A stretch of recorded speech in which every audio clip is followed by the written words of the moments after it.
Մենք երկրպագում ենք քեզ, Տեր։ Մենք փառք ենք քեզ տալիս, օրհնում ենք քո սուրբ անունը այս վայրում, Տեր։ Այս օրը սուրբ է քեզ համար, Տեր, եւ քո ուրախությունը մեր մեջ, մեր զորությունն է, Տեր, եւ մենք փառաբանում եւ օրհնում ենք քեզ, Հիսուս, ով մեր Թագավոր եւ մեր Տեր։ Ինչ երջանիկ ենք եւ ինչ օրհնված մարդիկ ենք, որ քեզ ունենք մեր կյանքերի մեջ, Տեր։ Շնորհակալ ենք, Տեր, փառք ենք քեզ տալիս։ Գոհանում ենք այս պահերի համար, որ կարող ենք վայելել քեզ։ Շնորհակալ ենք մեր այս հիասքանչ մեծ ընտանիքի համար, Տեր, որ քո սերն է թագավորում այստեղ, որ Հիսուս քո անունն է բարձրացած այս հավաքույթի մեջ։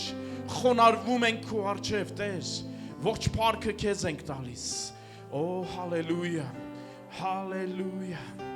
Տիրոջ քաղցր ներկայությունն այս վայրում սիրելիս։ Եկեք մեր սրտերը բարձրացնենք նրան։ Եկեք եւս մեկ անգամ ասենք, որ նա սուրբ է մեր մեջ։ Եկեք եւս մեկ անգամ երգենք մեր սրտերից նրան։ Որ տիրում ես ողջ երկրի վրա, չկա նմանը քեզ։ Արժանի ես դու, մեծ արանքը Տեր ընդունելու, ողջ փառքը քեզ Հիսուս։ Սուրբ ես ով Աստված, որ տիրում ես ողջ երկրի վրա, չկա նմանը քեզ։ Արժանի ես դու, մեծ արանքը Տեր ընդունելու, ողջ փառքը քեզ Հիսուս։ Ստրասբուրգի սիրելի կյանքի խոսք եկեղեցի։ Սրտումս կա մարգարեական խոսք ուզում եմ հռչակել։ Ուզում եմ հռչակել գալիք տարիների համար, գալիք ժամանակների համար։ Գիտես, կյանքում կան սեզոններ։ Մի սեզոնը մյուսի նման չի։ Մի սեզոնի մեջ ինչ որ մի բան ավելի գերակայ է լինում։ Ուզում եմ խոսալ եւ ասել, այս 10 տարիները սրանք ցանելու տարիներ են եղել։ Միգուցե լացի տարիներ են եղել։ Կտրելու, զոհելու, ցանելու։ Աստծուց ուզում եմ խոսք ասել, որ լացով ցանողները գալիս է սեզոնը, եւ այս գալիք տարիները այդպիսի տարիներ են, որ ուրախությունով պիտի հնձեն, ուրախությունով պիտի հնձեն, սիրելի եկեղեցի։ Էդգար ջան, Արմինե ջան, այս 10 տարիները հեշտ տարիներ չեն եղել։ Գիտես, խամ հողի վրա, որ սկսում ես փորել, հերկել, ցանել, գիտես, մեկ լացով վերցնում ես այդ սերմերը, տանում ես ու ցանում ես։ Բայց այն հույսով, որ Տեր, այս սերմերը կաճեն, այս սերմերը հողի մեջ չեն մնա։ Մի օր ծիլ կտան, մի օր կբուսնեն, մի օր պտուղները կերևա այդ ամենի, ամեն, ու գալիս է ուրախությամբ, ցնծությամբ, հնձելու ժամանակը, հալելույա, եւ սա Տիրոջից է լինելու։ Ձեր կյանքերի մեջ, հալելույա, փառք ես Տեր, օրհնում ենք քեզ, մենք օրհնում ենք այս գալիք տարիները, գալիք տասնամյակը, Տեր, որ լինի առատուցքի տարի, լինի շնորհքի տարի, որ անհնարինը հնարավոր դառնա, դժվարը հեշտ լինի, խորթուբոր ճանապարհները ուղիղ ու հարթ լինեն, եւ դու ցույց տաս քո փառքը ավելիով, Տեր, քո փառքը, քո եկեղեցու վրա, այս քաղաքի մեջ, Տեր, որ այս քաղաքի հայության մեջ քո անունը Հիսուս բարձրանա, բլրի վրա եղող մեծ դրոշակի պես Տեր քո անունը փառավոր լինի այս քաղաքի մեջ Հիսուսի անունով, հալելույա, ամեն, եկեք Տիրոջը տանք, ամբողջ փառքը, պատիվը, մեծարանքը։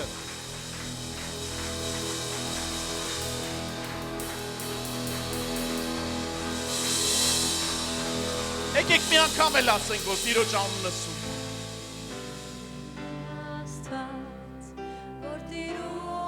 Ողջ երկրի վրա, չկա նմանը քեզ։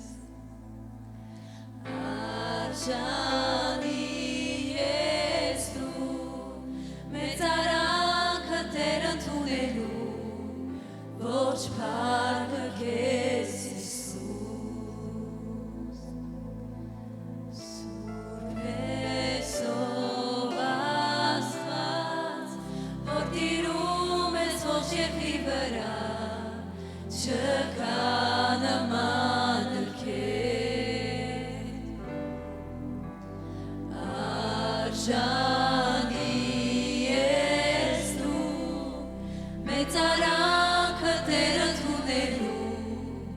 ոչ փառքը քեզ Հիսուս Հալելույա։ Ոչ փառքը Հիսուսի։ Ամեն։ Ամեն։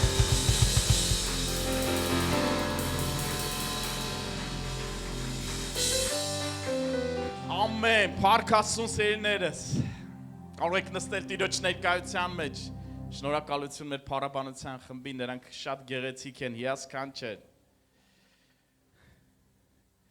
Ինչ հրաշալի օր եւ ինչ հրաշալի տոն, սիրելիներ։ Ստրասբուրգի կյանքի խոսք եկեղեցի, սիրելի Էդգար, Արմինե, սրտանց շնորհավորում ենք, միանում ենք մեր բոլոր եղբայրների, քույրերի շնորհավորանքներին, Հայաստանի եկեղեցու կողմից, ջերմորեն շնորհավորում ենք, մենք հիասքանչ ընտանիք ենք, մեծ ընտանիք ենք, ես այնքան եմ սիրում մեր այս մեծ ընտանիքը, ես այնքան եմ սիրում մեր այդ մերսի եղած այդ ջերմությունը, այս սիրո մթնոլորտը, այդ հարգանքն ու պատվելը իրար, հիասքանչ օր ունենք, տոն ունենք, ուզում եմ ասել սիրելի եկեղեցի, ծնունդը տոն է, իսկ տոնը ուրախությունը, գիտես Աստված հենց այնպես չէր սահմանում տոներ, իհարկե հին ուխտի բոլոր տոներն էլ մատնացուց էին անում, գալիք Աստծո գարին Հիսուս Քրիստոսին, բայց ուզում եմ մի բան ասեմ, Աստված տոնի միջոցով նաև ուրախություն էր բերում իր ժողովրդի կյանքի մեջ, սրտերի մեջ, այսօր ուրախության օր է, սա Տիրոջ համար սուրբ օր է, եւ Տիրոջ ուրախությունը, որ մեր մեջ է, դա Աստծո զորությունն է, սիրելի եկեղեցի, հալելույա, այսօր մենք նրա ներկայության մեջ ենք եւ փառահեղորը իրականում նայում ես այն աշխատանքը, որ այս տարիների ընթացքում արված է, դու հասկանում ես ոչ մի բան զուր չի եղել, ոչ մի բան զուր չի անցել, հալելույա, պտուղները խոսում են իր մասին եւ դեռ գիտեք ինչքան ու ինչքան մարդիկ, որ այս 10 տարվա ընթացքում այս եկեղեցու միջով դեռ անցել են։ Գիտեք եղել են ինչ որ ժամանակ այստեղ, եկեղեցու մեջ են եղել, դեռ շատերին որ բոլոր պտուղները հավաքենք, այստեղ ընդհանրապես տեղ չէր լինի։ Բայց փառք Աստծուն հավատարիմ սրտերի համար, որոնք կարող են ինչպես Ահարոնը եւ Օվրը Մովսեսի կողքը ձեռքերը բարձրացնեն, որպեսի հեսուն էլ դաշտում չէ, պատերազմը հաղթի, սա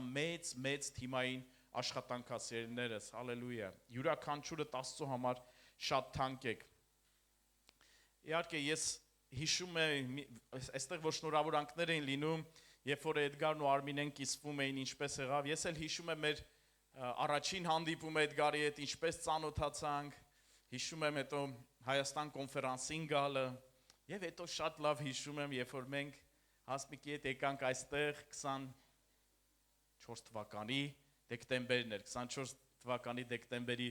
կոնֆերանսին, Սիրելի եկեղեցի, լսել էինք ձեր մասին, բայց երբ որ ոտք դրեցինք այստեղ, այս եկեղեցու ջերմությունը, ներսի մթնոլորտը, այնքան թանկ եք սիրելիներս, դա շատ կպավ մեր սրտին եւ այստեղից մենք հետո գնացինք մեծ տպավորություններով ու Հասմիկի հետ խոսում ենք կնոջս հետ ու ասում ենք, այսքան տարիներ այս մարդիկ նվիրված, հավատարմորեն ցանել են, հերկել են, զոհել են, շատ բաներ, որ կարող էին իրենց թույլ տալ, թույլ չեն տվել որպեսզի ես եկեղեցին լինի, ու սա կենթանի վկայություն է Աստծո փառքի եւ Տիրոջ ծառաների նվիրվածության։ Սիրելիներս, ես հետաքրքիր քարոզ էի պատրաստել այսօրվա համար, բայց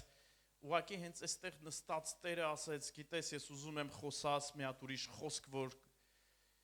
իմ նախկին քարոզներից է, բայց Տերը ասում է, ես ուզում եմ օրհնել այս եկեղեցին։ Ես ուզում եմ, որ դու օրհնության մասին խոսաս։ Ու այսօր շնորհավորանքների մեջ էլ հնչեցին, այո, լայնանալու, ընդարձակվելու, մեծանալու մասին, ու Աստված շատ ուզում է օրհնի այս եկեղեցին ու այս եկեղեցու ծածկոցի տակ եղող ամեն մի իր զավակին, ամեն մի հավատացյալ քրիստոնյա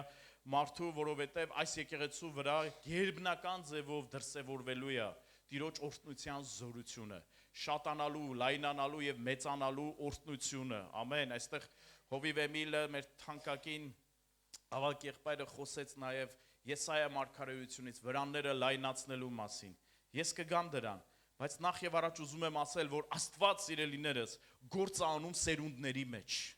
Աստված սկսում է ինչ-որ մի սերունդի կյանքում, բայց նա չի ավարտում այդ սերունդի կյանքում իր գործը։ Նա շարունակում է սերունդների մեջ եւ Աստված ցանկանում է, որպեսի գերդաստանները սերնդե սերունդ Աստծո արչեւ կանգնեն, Տիրոջը պաշտեն ու վայելեն Տիրոջ օրհնությունները իրանց կյանքում։ Գիտես, խոսքը ասում է, որ ես եմ Աբրահամի, Իսահակի, Հակոբի Աստվածը։ Միթե այնտեղ միայն Աբրահամի անունն է նշվում, կամ միայն Իսահակի կամ Հակոբի, Աստված ցույց է տալի, որ ինքը սկսեց Աբրահամով, բայց շարունակեց Իսահակի, հետո Հակոբի եւ հետո ցեղերի մեջ, սիրելիս, այնպես որ այսօր եթե դու այստեղ նստած ես, միգուցե քեզ հետ քո զավակն է, միգուցե թորը տա այստեղ, սիրելիս, դա մեծ օրհնություն է, դա Աստծո գործն է սերունդների մեջ։ Այո, որովհետեւ երբ որ Աստված մեզ հետ ուխտ է կնքում, այդ ուխտը շարունակական ուխտ է։ Դա հավիտենական ուխտ է Հիսուս Քրիստոսով եւ այդ ուխտը օրհնություններ ունի իր մեջ։ Ամեն, որտեղ Աստված ուզում է իր ժողովրդին օրհնելով օրհնի, փառք Տիրոջը։ Հետաքրքիր միտեղ Ծննդոց 18-րդ գլուխ 19 խոսքում ասվում է, որովհետև ես ճանաչեցի նրան, որ իր որդկանցը եւ իրանից հետո իր տանը կպատվիրի եւ նրանք Աստծո, այսինքն Եհովայի ճանապարհը կպահեն, արդարություն եւ իրավունք անելու համար, որպեսի Տերը Աբրահամի վրա բերի ինչ որ ասել է նրան։ Ինչ հետաքրքիր է Աստված ինչպես ընտրեց Աբրահամին։ Աբրահամից մի ամբողջ ազգ հանեց, հասկանում ես սիրելիս, բայց ինչու ընտրեց Աբրահամին։ Ինչու ընտրեց Աբրահամին։ Գրված է, որովհետև Աստված ասում, ես ճանաչեցի նրան Աբրահամին, որ իր որդկանցը եւ իրանից հետո իր տանը կպատվիրի։ Եվ նրանք Աստծո ճանապարհը կպահեն արդարություն եւ իրավունք անելու համար, որպեսզի Տերը Աբրահամի վրա բերի ինչ որ ասել է նրան։ Գիտես ինչքան հզոր բան է, տեսավ Աբրահամի մեջ այդ մարդուն, որ ինքը եսասեր մարդ չի, եսակենտրոն մարդ չի, մենակ չի մտածում իր օրհնության մասին, մենակ իր կյանքի տարիների մասին։ Նա հասկանում է, որ Աստծո հետ ուխտի մեջ է եւ այդ ուխտը մենակ իր կյանքով չի ավարտվում եւ դա ինքը պետք է Աստծո պատվիրած բաները փոխանցի իր որդիներին, իր որդիներն էլ իրենց որդիներին,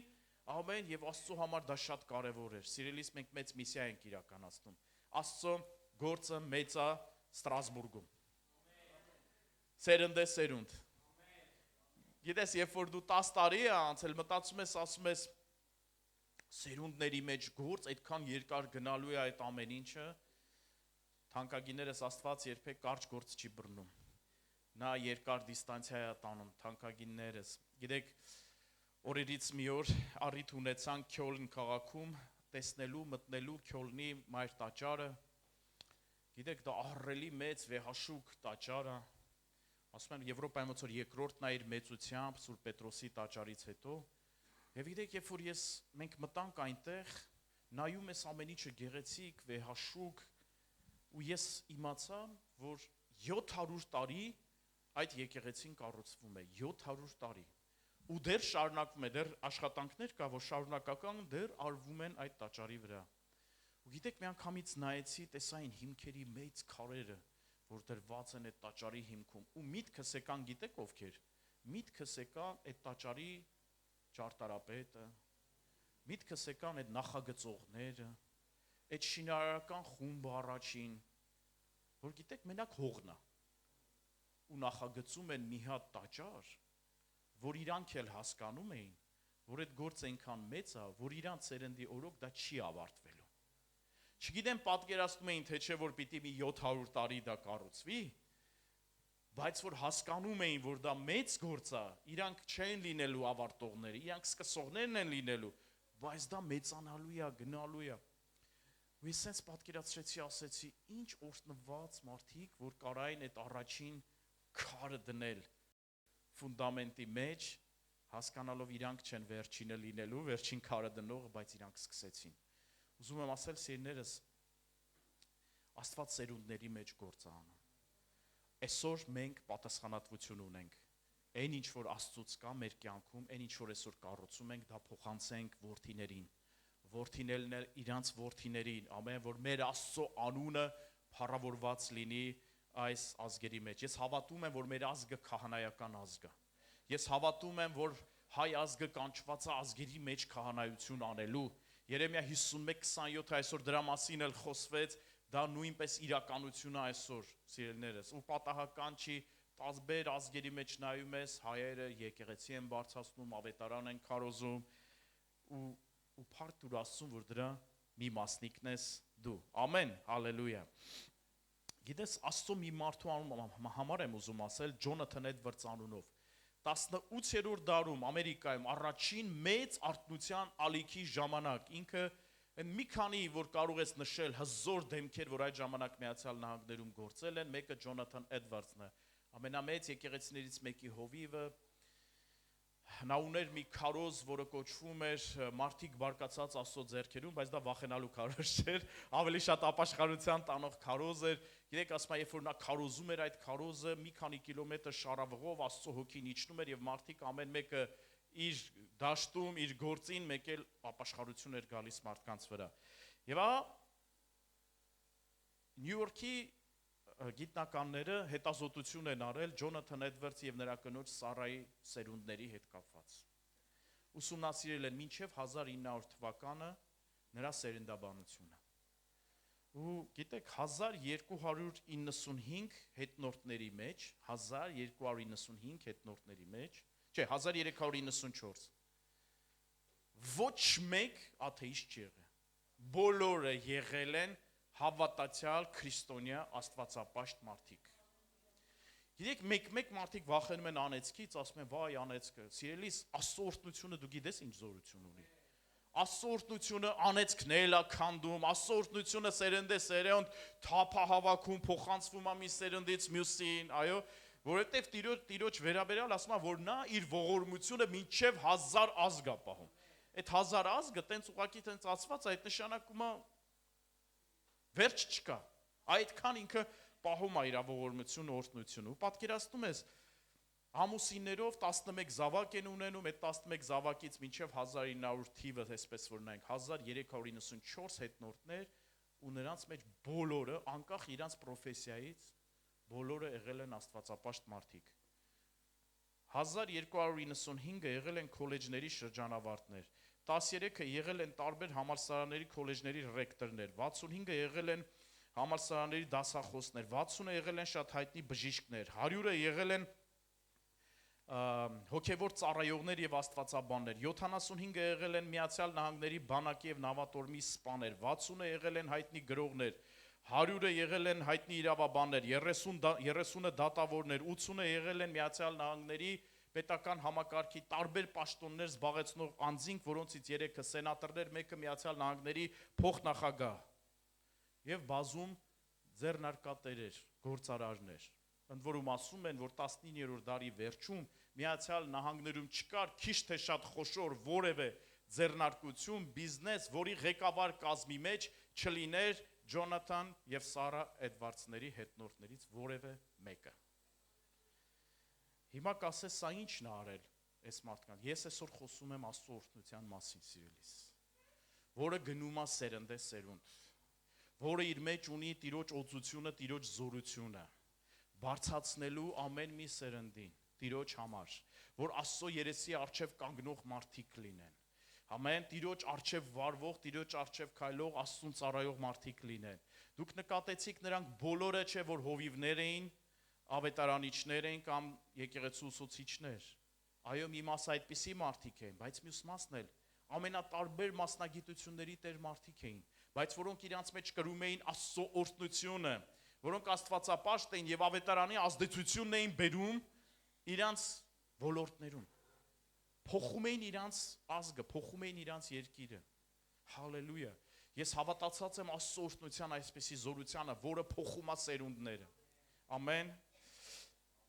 Սիրելիս, այս եկեղեցին պատահական չի այս քաղաքում։ Այս եկեղեցին միսիա ունի։ Այս եկեղեցու վրա կա Աստծո օրհնությունը։ Այսօր մենք հրճակելու ենք եւ խոսելու ենք Տիրոջ օրհնության զորությունը այս քաղաքի մեջ, այս քաղաքի մեր հայության մեջ, ամեն, որպեսզի սերունդներով կանգնենք այսպես Աստծո առաջ։ Ինչ է Աստծո օրհնությունը։ Գիտես, Աստծո օրհնությունը մի հատ մեծ պատկեր է, որը ունի տարբեր են փազլները, ոնց է որ փազլներով հավաքում ես, իրար կպցնում ես եւ մի հատ մեծ նկար է ու տարբեր sense մասեր ունի։ Առաջին ամենամեծ բանը Աստծո օրհնություն, որ մեր կյանքում դրսևորվում է, դա Քրիստոսի ներկայությունն է մեր կյանքերում։ Դա մեծագույն օրհնությունն է, որ մարդը ունի հավիտենական կյանք, Տիրոջն ունի իր կյանքում, քայլում է Աստծո հետ։ Սա մեծագույն օրհնությունն է, որ որևէ մարդ կարող է իր կյանքում ունենալ։ Գիտես, հաճախ, երբ որ ասում ենք օրհնություն, ցավոք սրտի, հավատացյալ մարդիկ էլ առաջին հերթին պատկերացնում են շատ մեծ ֆինանսներ։ Լսեք, ֆինանսները դա Աստծո օրհնության ընդամենը այդ մեծ նկարի փազլի մի մասն է։ Այո, դա մտնում է այնտեղ։ Բայց դա մի մասն է։ Երբեմն ես լսում եմ, որ հավատացյալ մարդիկ ասում են աշխարհիկների մասին, ասում են հələ նայի, ինչեր տներ, մեքենաներ, ինչքան հարուստ, բան, ասին ինչ օրհնված է։ Լսիր, բայց չունի Հիսուսին իր կյանքում այդ մարդը, չունի հավիտենական կյանք։ Ես հրաժարվում եմ Հիսուսին չունեցող մարդուն ասել օրհնված մարդ։ Նա հարուստ մարդ է, նա շատ փող ունեցող մարդ է, բայց դժվար է ասել օրհնված մարդ է։ Օրհնվածը նա է, ով որ կենթանի Աստծուն ունի իր կյանքում։ Ամեն, հալելույա։ Երկրորդ բանը Եբրայերենում բրախա բառն է, բրախմա չէ, բրախա, շատ կարևոր է, այնի ուրիշ բառ։ Բրախա, որը ինչ է նշանակում։ Ինչ է նշանակում բրախա բառը։ Առաջինը նշանակում է կրկնապատկում։ Երկրորդը նշանակում է աճ, շատացում։ Լսում ես։ Աճ, շատացում, ընդարձակում։ Սա օրհնություն բառն է։ Աստվածաշնչի մեջ օգտագործված։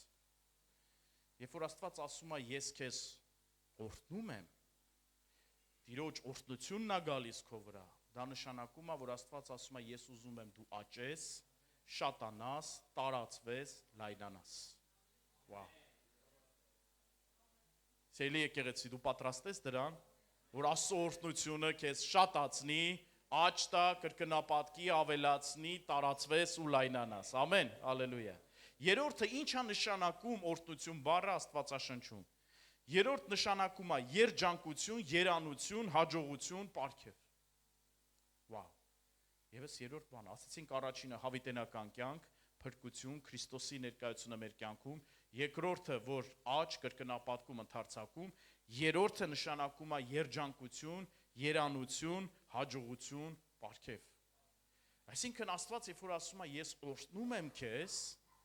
նշանակում է Աստված ասում է ես ուզում եմ քեզ երանելի մարդ անեմ այս երկրի վրա։ Ես ուզում եմ երջանիկ մարդ անեմ քեզ այս երկրի վրա։ Չնայած այս երկրի վրա եղող բոլոր փորձություններին, դժվարություններին, հակառակություններին, պայքարներին, որ մեր կյանքերում կա, դու գիտեք, առանց փոթորիկների չի մեր կյանքը, այդպիսի բան չի խոստացել Աստված։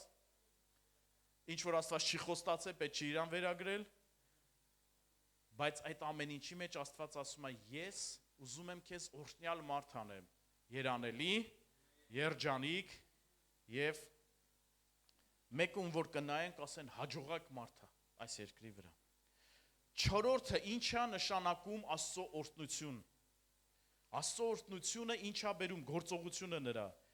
Աստված երբ որ օրհնում է մարդուն, ժամանակի մեջ նրան ինչ անում, դարձնում է նրա կյանքում բերում է հարգանք, բերում է հեղինակություն, ազդեցություն, մեկ դառնում ես մեկը, որին սկսում են ընդունել եւ ճանաչել։ Ամեն մեկին իր մասշտաբով։ Աստծո օրհնությունն անում մեր կյանքում, սիրելիս։ Աստված Աբ รา համին օրհնեց, դու գիտեք, որ սկզբում ինքը տենց հեղինակավոր, ազդեցիկ, ճանաչված մարդ չէր։ Ոչ էլ Իսահակը։ Բայց ինչ արեց։ Աստծո օրհնությունը նրանց դարձրեց այդպեսի, նրանց կյանքում բերեց հեղինակություն էլ, պատիվ էլ, ազդեցություն էլ։ Ամեն։ Ուզում եմ քեզ ասել, սա է նրա համար չի ուղղակի, որ մենք մեզ ուղղակի լավ զգանք։ ոյ, ոնց է ես արդեն ընդունում եմ, իմ ցեղի մեջ են ինձ ընդունում արդեն, իմ ընկերական շրջապատում, համայնքի մեջ են ինձ ընդունում, այս ուղղակի լավ զգալու համար չի սիրելիս։ Սա նրա համար է, որ մենք կարենանք ավելի էֆեկտիվ ծառայենք Աստծո թագավորությանը եւ ավետարանին, ավելի պտղաբեր լինենք Աստծո թագավորության համար։ Եվ 5-րդ բանը, որ ուզում եմ օրհնության հետ կապված ասել, Աստծո օրհնությունը տալիս է առավելություն եւ հաղթանակ թշնամու նկատմամբ։ Կապ չունի հիմա քո դեմ դուրս եկած թշնամու անունը ինչ է։ Հիվանդության անունն է, ֆինանսական խնդրեմա, չգիտեմ ինչ սարա, ինչ գողիաթա, կապ չունի։ Ինչ թշնամի է քո դեմ դուրս եկած։ Մեղքա ինչ որ ես չգիտեմ։ Ամեն մեկս ունենք մեր թշնամիները, մեր սարերը, մեր գողիաթները։ Բայց Աստծո օրհնությունը, որ մեր կյանքերի վրա է, քո կյանքի վրա է, այս եկեղեցու վրա է, դա գիտես ինչ է տալիս, դա տալիս է առավելություն եւ հաղթանակ թշնամու նկատմամբ։ Ես ուզում եմ մի տեղ ընթերցել Ծննդոց գիրք 22-րդ գլուխ 17 խոսքը։ Եվ այստեղ Աստված ասում է. «Քեզ օրհնելով կօրհնեմ,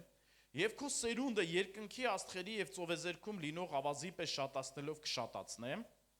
Սա Աբրահամին է ասում, որ ազգ է դարձնել իրան։ Եվ վերջում տեսեք օրհնությունը, որ ասում է օրհնելով կօրհնեմ, դա ինչա նաև նշանակում։ Եվ քո սերունդը իր թշնամիների դուռը կժառանգի։ Սա խոսում է հաղթանակի, թշնամու նկատմամբ հաղթանակի առավելության մասին։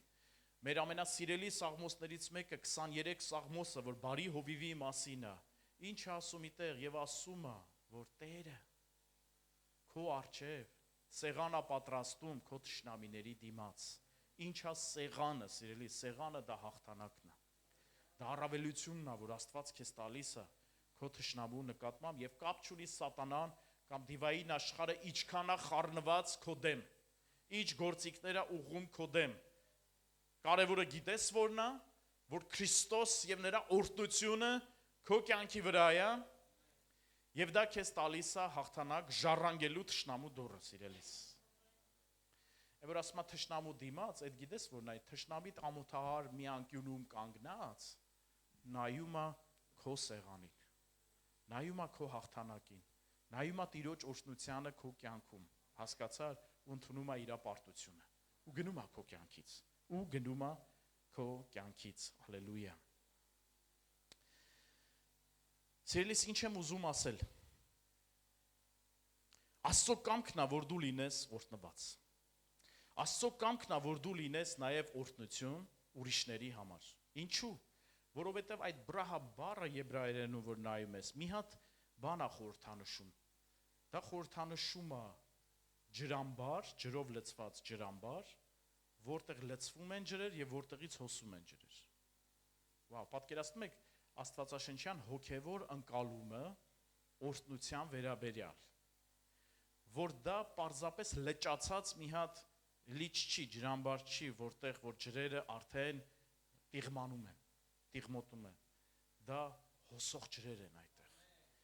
Ուրեմն այստեղ ես ուզում եմ Աստծո օրհնության մի հատ կարևոր հատկանիշ ընդգծեմ։ Աստծո օրհնությունը եսասիրական չի, եսակենտրոն չի։ Աստծո օրհնությունը տեսնում է նաև ուրիշներին մեր կյանքում։ Ամեն։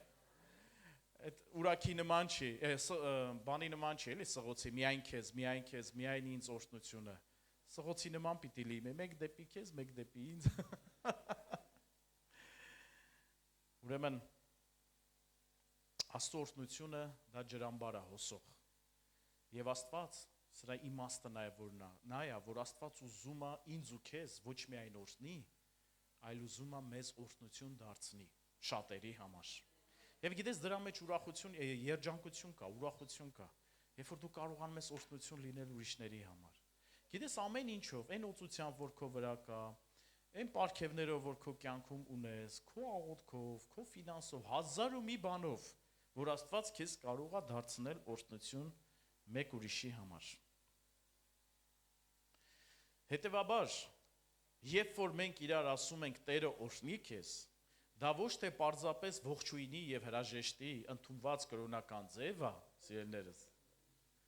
որ մենք չգիտենք ուրիշինց պես ասենք եւ ընդունված ասում ենք Տերը օրհնի քեզ, մենք պետքա դրան շատ լուրջ վերաբերվենք։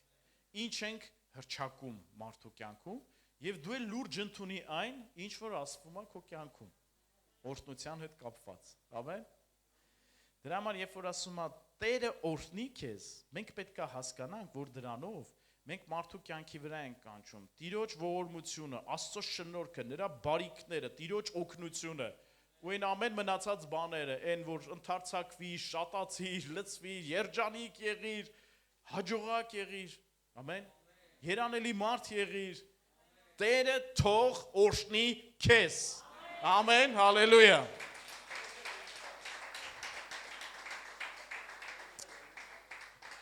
Աստված ասեց Ադամին եւ Եվային, առաջին անգամ մենք տեսնում ենք այդ օրհնության զորությունը հենց առաջին մարդկանց, առաջին զույգի կյանքում։ Ծննդոց 1:28, տեսնում եք ինչ որ շատ եմ ծննդոցի մեջ, չէ՞։ Դե սկիզբն էր դա։ Սկզբում մենք տեսնում ենք, թե ինչպես է նախատեսված Աստծո կողմից ելներս։ Հետո շատ բաներ աղավաղվեց, բայց Աստված օրհնեց նրանց եւ Աստված ասաց նրանց. Աճացեք եւ շատացեք եւ լցրեք երկիրը եւ տիրեցեք նրան եւ իշխեցեք ծովի ձկների եւ երկնքի թռչունների եւ երկրի վրա սողացող բոլոր կենդանիների վրա։ Այսինքն օրհնեց նրանց եւ այդ օրհնությունը ինչ էր իր մեջ պարունակում, առաջին ասում է. աճեցեք, շատանալ, բազմանալ, բազմապատկվել, աճեցեք, շատացեք եւ լցրեք երկիրը եւ հետո եւս մի տիրեցեք, իշխեք։ Այսինքն Աստծո օրհնության մեջ նաև կա աստվածային իշխանություն եւ զորություն տիրելու թշնամու վրա։ Գիտես, Աստված մեզ դրել է, որպեսզի մենք տարբեր իրավիճակների եւ հանգամանքների վրա թագավորենք։ Ոչ թե մարդկանց վրա, ոչ թե մարդկանց վիճակների վրա տիրենք, այլ իրավիճակների ու հանգամանքների ու խնդիրների ու խնդիրների ու թշնամու զորության ամեն կարիճների եւ օծերի վրա կող տալու, սատանայի գործերը քանդելու, իշխելու մեկ ուրիշ խոսքերով։ Մենք ոչ թե փախուստի, մենք վազողներն ենք ու մեր հետևից ինչ որ մեկը ընկել է։ Մենք ենք փախուստի մատնում թշնամուն, սիրելիս, որովհետև դա ոչ թե մեր զորությունից է կամ մեր ուժից, այլ նա, ով որ մեր հետ ուխտի մեջ է, որին նա պատկանում ողջ երկինքն ու երկիրը եւ նրա լիությունը, ում նա իշխանությունը երկնքում եւ երկրի վրա։ Հալելույա։ Եվ նա օրհնել է մեզ, եւ նա մեզ նստացրել է Քրիստոս Հիսուսում երկնավորներում, ու դա իշխանության ու զորության դիրք է։ Սելիս, երբ որ դու կտեսնես, որ ինչ որ թշնամին քո դեմ մի քիչ sense ինչ որ բաներ է փորձում անել, հիշիր քո դիրքը Քրիստոս Հիսուսում։ Հիշիր, որ նա օրհնել է քեզ։ Ամեն։ Հիշիր, որ նա քեզ տվել է իր մեջ զորություն եւ իշխանություն քանդելու սատանայի գործերը, ամոթահար անելու նրան, ամեն, եւ Աստված հիշիր, որ Հիսուսը քո բարի հովիվն է, որ քո առջև սեղան է պատրաստում քո թշնամու դիմաց։ Երկու պայման օրհնությունների մեջ գնալու համար, որ շատ անհրաժեշտ է։ Էսի մեր բաժինն է։ Այ այն մնացածը Տիրոջ բաժինն է, որ օրհնում է ու տալիս է հետը։ Այդ զորությունը, այդ կարողությունը, այդ օծությունը, Տիրոջ օրհնության մեջ դա կա մեր կյանքերում։ Հիմա մեր բաժինը երկու բան, որ Աստված սպասում է մեզանից, որ մենք դրա մեջ լինենք։ Առաջինը սա է, որ մենք երբեք չմոռանանք, որ այդ ամենը մեր կյանքում Աստծո ձեռքն է անում, որ Տերն է անում։ Սա խոնարհության մասին է, սիրելիս։ Մենք պետք է խոնարհությամբ վարվենք մեր Տեր Աստծո առջև։ Այս Տիրոջ օրհնությունները, որ գալիս է, որը որ մեզ բերում է մեր կյանքում, միգուցե հեղինակություն, ազդեցություն, ընդարձակում, տարածում, շատացում, սա օրհնություն է մինչև այնքան պահը, քանի դեռ մենք խոնարհ ենք վարվում մեր Աստծո առջև եւ հասկանում ենք, որ սա Տերն է, որ մեր կյանքում գործում է։ Ինչ որ կամ Պողոս առաքյալի նման կարողանանք ասենք Քրիստոսի շնորհքի հաշվինը, որ կամ, ամեն, ու որ մենք կարողանանք դա պատմենք եւ վկայենք մարդկանց, որ այն ինչ որ դու տեսնում ես իմ կյանքում, սա Տիրոջ ձեռքն է, որ արեց ինձանում։ Սա Աստծո օրհնությունն է, որ օրհնեց ինձ։ Հալելույա։ Ամեն։ Եվ մենք պետքա պատմող լինենք, սիրելիս։ Մենք պետքա վկայող լինենք։ Կյանքիդ վկայությունով կիսվի ուրիշների հետ։ Ես էսի սրտումս կար, ես ուզում եմ Ստրասբուրգի եկեղեցի եւ նաեւ հարակից մյուս բոլոր քաղաքների եկեղեցիներ, որ այստեղ ենք, պատմեք Աստծո գործերի մասին։ Ձեր շրջապատում նայեք մարդկանց, գտեք, տեսնող եղեք։ Տիրոջ օրհնությունը նկատում է ուրիշներին։ Այն ինչ որ դու ունես քո կյանքում, Հիսուսի ունես քո կյանքում, հավիտենական կյանք ունես, Տիրոջ ուրախությունն ունես, վկայությունդ կիսվիր ուրիշների հետ, պատմիր։ Եվ ասա գիտես, ես քեզ հրավիրում եմ Տիրոջ տուն, որտեղ որ Աստված բերում է հույս եւ ուրախություն, կյանքիդ մեջ կգա հույս եւ ուրախություն։ Ամեն, հալելույա։ Աստծո խոսքն ասում է Առակաց 22:4-ում. խոնարհության եւ Տիրոջ երկյուղի վարձքն է հարստություն եւ պատիվ ու կյանք։ Վաու։ Ինչ ուժեղ բան է, սա մարդը չի խոստանում։ Սա Աստծո խոստմունքն է, ասում է, որ խոնարհության եւ Տիրոջ երկյուղի վարձքն է հարստություն եւ պատիվ եւ կյանք։ Գիտես, եթե մեր ճանապարհները Տիրոջ առջև հաճելի լինեն, եթե մենք խոնարհությունով վարվենք Աստծո առջև, եթե չմեծամտանանք, Աստված պատիվել կտա, կյանքել կտա եւ կարողություն էլ կտա, սիրելիս։ Դավիթը ասում է, ես չտեսա, որպեսի արդարի զավակը մուրա։ Հասկանում ես։ Այսօր մենք նաեւ մեր զավակների համար ապագա ենք կառուցում։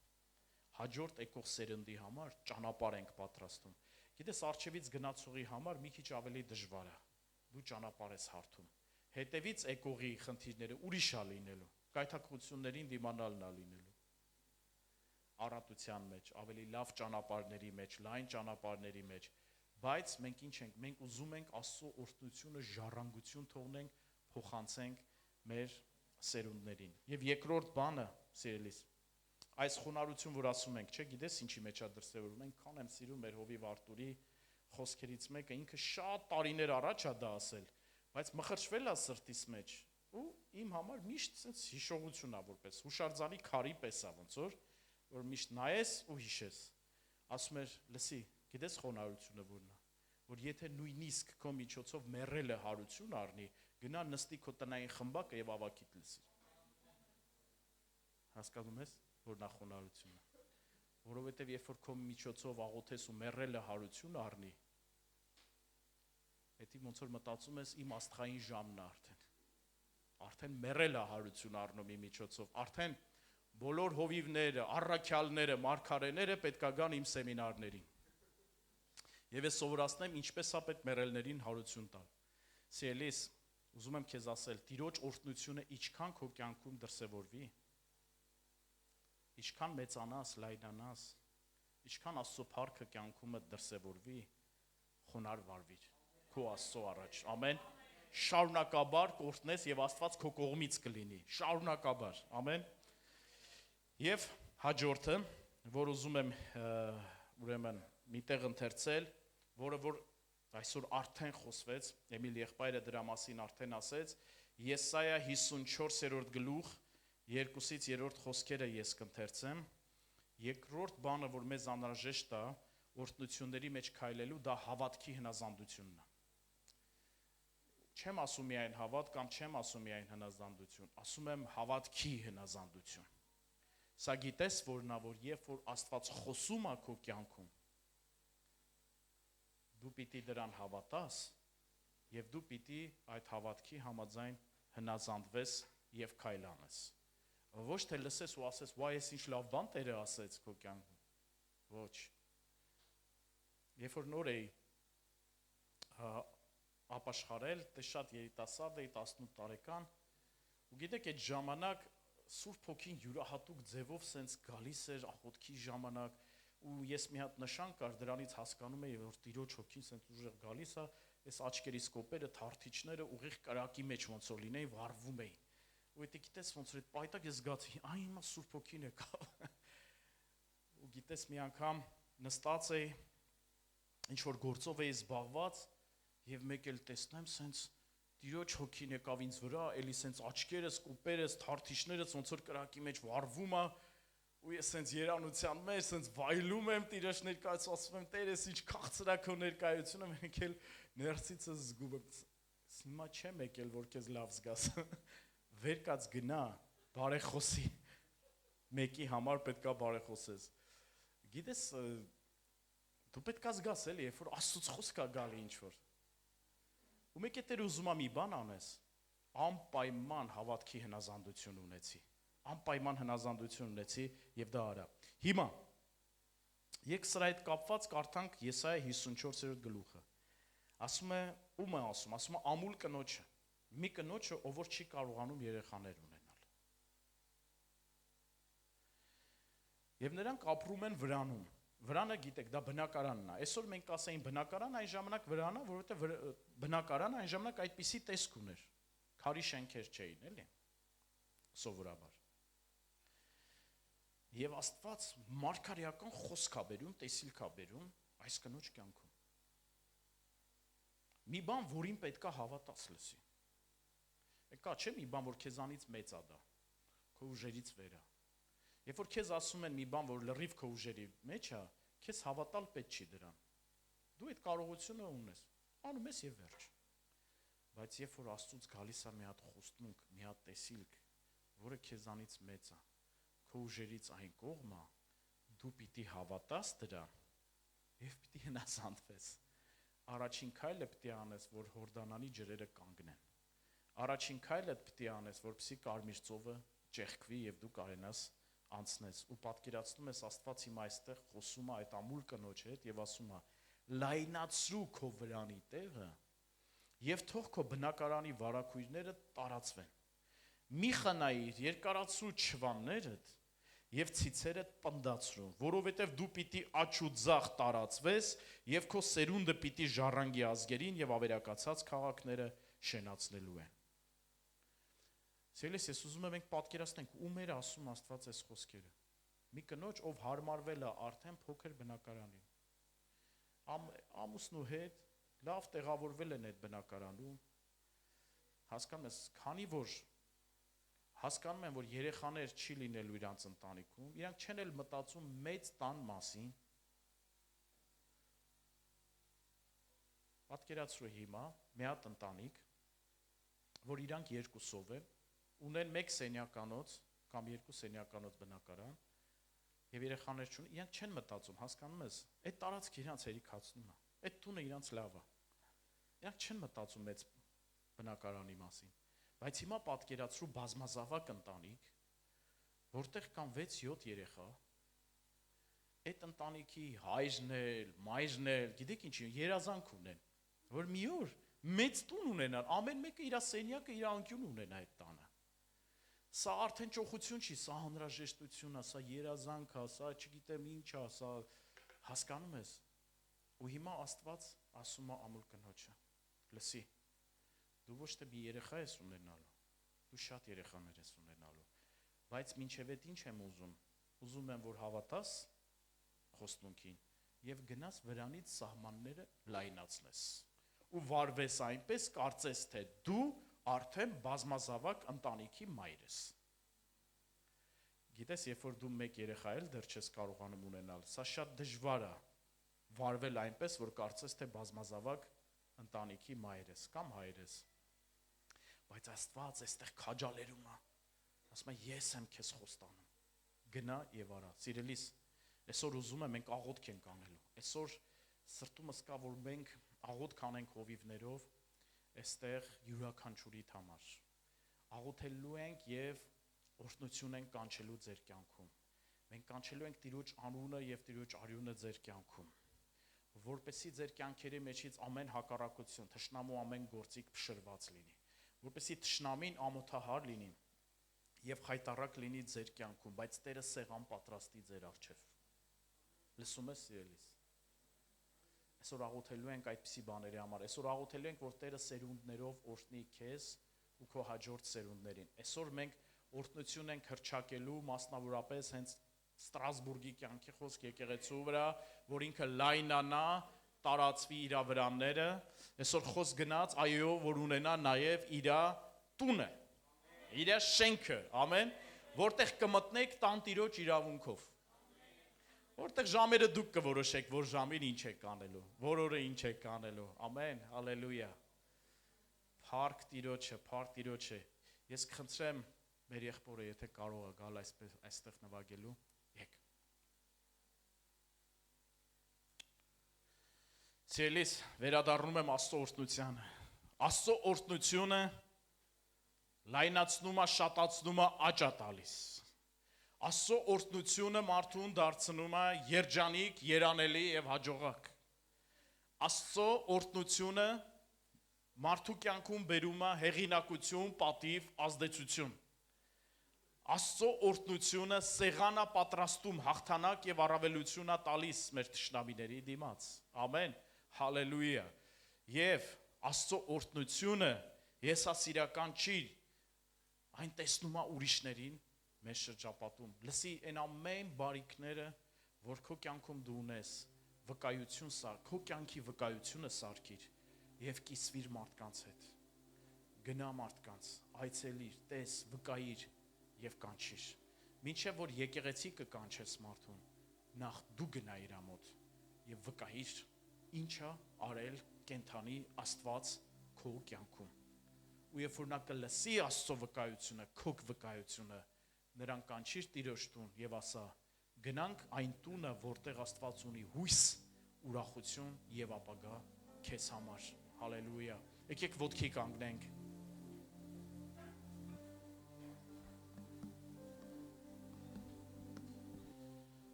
Առաջին մնացորդած 4-րդ գլուխ 9-ից 10 խոսքերը։ Եվ Գաբեսը փառավոր էր իր եղբայրներից, եւ նրա մայրը նրա անունը Գաբես դրեց, ասելով թե ցավով ծնեցի։ Եվ Գաբեսը կանչեց Իսրայելի Աստծուն ասելով. «Օ, եթե ինձ օրհնեիր, եւ իմ սահմանը մեծացնեիր, եւ ձեռքդ ինձ հետ լիներ, եւ ինձ չարից ազատեիր, որ ինձ տրտմություն չլիներ»։ Եվ Աստված բերեց նրա վրա նրա խնդրածը։ Այս գլխում թվարկում է ուղակի ազգատողներ։ Ու հանկարծ մեկ էլ Աստված կանգնում է Գաբեսի վրա, փագագծերը բացում է ու մի երկու բան ասում է Գաբեսի մասին։ Գիտեք, սկզբից փառավոր չէր եղբայրների մեջ։ Գրված է մայրը նրան ցավով ծնեց, անունը Գաբես դրեց, ցավով ծնեցի։ Ու գիտես, ինչ որ չբավարարվածություն կար Գաբեսի կյանքում։ Ինչ որ մի բան հասկանում էր, որ պակաս է իր կյանքում, ինչ որ մի բան միգուցե պակաս է, որ թույլ չի տալիս իրան երջանիկ լինելու, երանելի լինելու, բայց ամենակարևորը գիտես որ նա գիտեր հասցեն նրա, ում պետքա դիմեր։ Գիտես կան բաներ մարդը չի կարող ինձ օգնել ու քեզ օգնել, սիրելիս։ Կան բաներ մեր կյանքում դա Աստծո գործն է ուղղակի։ Դա Աստծո անելու բանն է։ Ու ինքան կարևոր է այդ հասցեն, երբ որ մենք գիտենք, որ մենք հայր ունենք երկնքում, ով որ հոգա տանում մեզ համար, ում սիրտը անտարբեր չի մեզանից ամեն մեկի նկատմամբ։ Աստծո հայրական սիրտը ուղղակի անսահման է, սիրելիս, քեզ համար, գիտի քո անունը եւ գիտի քո կյանքի ամեն մանրամասնությունները, գիտի քո սրտի ցավերը, գիտի քո արցունքի ամեն պատճառը, սիրելիս, գիտի քո բավարարված չլինելու, կյանքումդ ինչ որ մի բան պակաս է, որ թույլ չի տալի երջանիկ լինես, գիտի ամեն բան, բայց այնքան կարևոր է, երբ որ Գաբեսի նման գիտես հասցեն ում դիմես, ով կարա դա անի իմ կյանքում, ով կարա դա անի քո կյանքում, Աստված կարա անի դա քո կյանքում, սիրելիս, եւ նա դիմում է ու ասում է. «Օ, եթե ինձ օրհնեիր», նա գիտի Աստծո օրհնությունը ինչ կարա անի, իմ սահմանը մեծացնեիր եւ ձեռքդ ինձ հետ լիներ։ Օ, գիտի որ Տիրոջ ձեռքը հզոր է, մատակարարում ու պաշտպանում է, եւ ինձ չարից ազատեիր, գիտի որ Տերը կարա չարից ազատի, որ ինձ տրտմություն չլիներ։ Մինչ նա հետաքրքիր դուրա գալիս սրանից հետո վերջը, եւ Աստված բերեց նրա վրա նրա խնդրածը։ Մեր Աստված այնպես չի, որ չի ուզում դա բերի։ Աստված բերեց եւ նա դրանից հետո դարձավ, գիտես որ Գաբեսը, որ սկզբում գրած է, եւ Գաբեսը փառավոր էր իր եղբայրներից։ Դու տենում ես Աստծո օրհնության գործողությունը, արդյունքը, պտուղը մարդու կյանքում։ Եկեք ուղղակի sense երկրպագությամբ աղոթքով գանք Տիրոջ առջև եւ հետո մենք հովիվները կանանց հետ միասին մենք այստեղ կանգնած կլինենք։ Ես կարգու կանոնին կխնդրեմ sense ուղղակի sense մի ուղությամբ կամ թեկուս կազմակերպեք, այս կողմից գաք, այս մյուս կողմից հետ վերադառնաք, sense կարգու կանոնով հանգիստ, sense հանդարտ ձևով մոտենում եք, որ հովիվի մոտ ազատը, մոտենում եք այդ հովին եւ մենք ուղղակի հրճակելու ենք Աստծո օրհնությունը յուրաքանչյուրի կյանքում։ Բայց ես ուզում եմ հիմա հենց այս պահին բոլոր հովիվներով հիմա օրհնենք բոլորովս ովքեր կանք Ստրասբուրգի եկեղեցին։ Մենք 10-ամյակին ենք հավաքված այստեղ։ Այս եկեղեցու համար սա մի հատ լուրջ բնագիծ է, որ իրանք անցնում են հիմա։ Ու Աստված ուզում է ասենց այն որ ասում է օրհնելով օրհնի, որ լայնանաք թե աջ, թե ձախ, հյուսիս, հարավ, արևելք եւ արևմուտք։ Ամեն։ Եկեք սենց միաբանվենք սրտանց։ Գիտես, երբ որ դու սա կօրհնես Ստրասբուրգի եկեղեցին, այն որ ասում է այն քո օրհնածով քո կյանքի վրա էլ քո եկեղեցու վրա էլ կգա դա։ Ամեն։ Հալելույա։ Եկեք սենց միաբանվենք հիմա աղոթքով գանք։ Երկնային Հայր, Քրիստոս Հիսուսի անունով Տեր քո երեսի առջև ենք կանգնած։ Այնքան շնորհակալ ենք, որ մենք քո օրհնյալ զավակներն ենք, որ մեր կյանքերի վրա է քո օրհնությունը, Տեր, հալելույա, որ մենք մեր կյանքում ունենք քո կենթանի ներկայությունը, ունենենք հավիտենական կյանք եւ երկինքը մեր ժառանգությունն է ու մեր բաժինն է, Տեր։ Շնորհակալ ենք, թեկուզ ինչ որ բան էլ մեր կյանքում պակաս է, ամեն բան չունենք այս երկրի վրա, բայց երկինքը որ մերն է։